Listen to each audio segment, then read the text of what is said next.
नमस्कार, मेरा नाम है गौरव और आप देख रहे हैं TV24 नेटवर्क। बात करेंगे नेपाल क्रिकेट की। जी हाँ, नेपाल क्रिकेट में एक बहुत अच्छी खुशखबरी आई है और एक बहुत बड़ा स्पीड स्टार आया है, एक भूचाल आया है। जी हाँ, जो कि नेपाल क्रिकेट को आगे लेकर जा सकता है। जी हाँ, और वो है फास्ट बॉलर। जी हाँ, एक ऐसा फास्ट बॉलर जिसकी नेपाल को बहुत ज़्यादा ज़रूरत थी, वो नेपाल के लिए निकल कर आया है।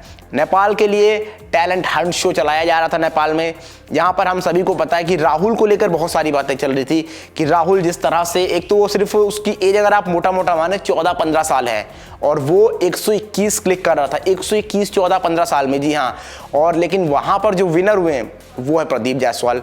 रीज़न क्या है? उनकी एज जो है वो 19 ईयर्स है और वो वहां पर लगातार 125 क्लिक कर रहे थे। 19 ईयर्स की एज में आप 125 अगर साफ तौर पर कोई बॉलर क्लिक कर रहा है तो बहुत कोई आउटस्टैंडिंग आप नहीं कहोगे, लेकिन आप एज देखोगे।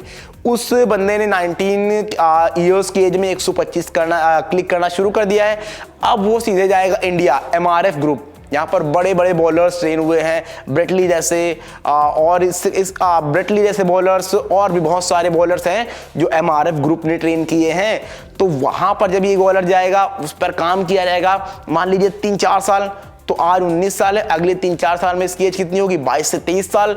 और वहाँ पर ये बॉलर अभी 25 कर रहा है, तो 140 उसकी डाइट पे, फिटनेस पे अच्छे से ध्यान दिया जाएगा तो कोई मुश्किल बात नहीं है कि आराम से आप देखोगे 140 क्लिक करेगा वो अगले 3-4 सालों में।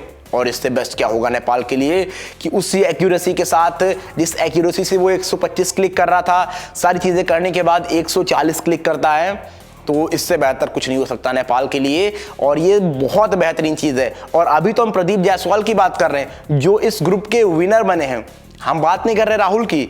राहुल 14-15 साल में वो लड़का क्लिक कर रहा है 121, तो आप उसको तो फिर क्या ही बोलोगे? वो अगले 4-5 साल में कहाँ पहुँच सकता है?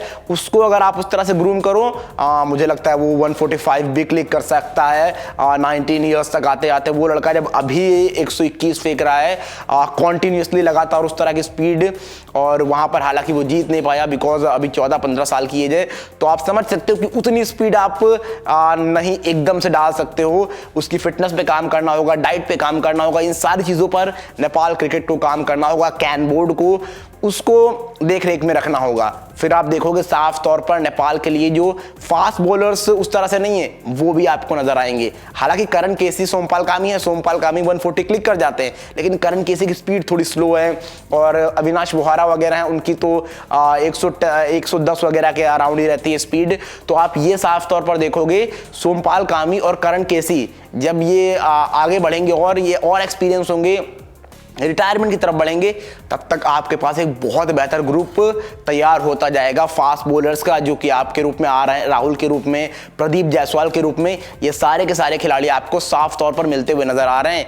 स्पिन में आपके पास हमने देखा ही है, वहां पर संदीप लामिछाने हैं, दीपेंद्र ऐरी गजब की गेंदबाजी करते हैं। स्पिनर्स आपके पास हैं, हालांकि और स्पिनर्स ढूंढने चाहिए जो और क्वालिटी लेकर आए संदीप लामिछाने की तरह। दीपेंद्र ऐरी बहुत अच्छी गेंदबाजी करते हैं, मैं नहीं कह रहा हूँ खराब करते हैं, लेकिन आपको और ढूंढने जरूर चाहिए कि जिस तरह से संदीप लामिछाने, क्या उस तरह से बॉलर आप तैयार कर सकते हो, स्पिनर्स क्या उस तरह से चीजें कर सकते हो, और बैट्समैन पे क्या उस तरह से काम कर सकते हो आप। इन सारी चीजों का टैलेंट हंट चलाना चाहिए नेपाल में, और इससे ही आप देखेंगे फिर नेपाल क्रिकेट किस तरह से, इस तरह से जो पिछले 3-4 सालों में ग्रो किया है और ऐसे ग्रो करता जाएगा। और आप देखेंगे नेपाल जो अफगानिस्तान आज कर रहा है, नेपाल वहाँ पर होगा कुछ ही सालों में, अगले 3-4 सालों में। और ये कोई बहुत बड़ी बात नहीं है। जिस तरह से नेपाल के हक में चीज़ें इस तरह से जा रही हैं, पॉजिटिव चीज़ें आ रही हैं, तो नेपाल को आप अगले 3-4 सालों में देख सकते हो एक बेहतर पोजीशन में, एक बेहतर जगह पर। आप बताइए आपको क्या लगता है, क्या नेपाल अगले 3-4 सालों में अफगानिस्तान की जो जगह है आज वहाँ पहुँच सकता है या फिर नहीं? जो भी आपको लगता है जल्दी जल्दी कॉमेंट करके बताइए।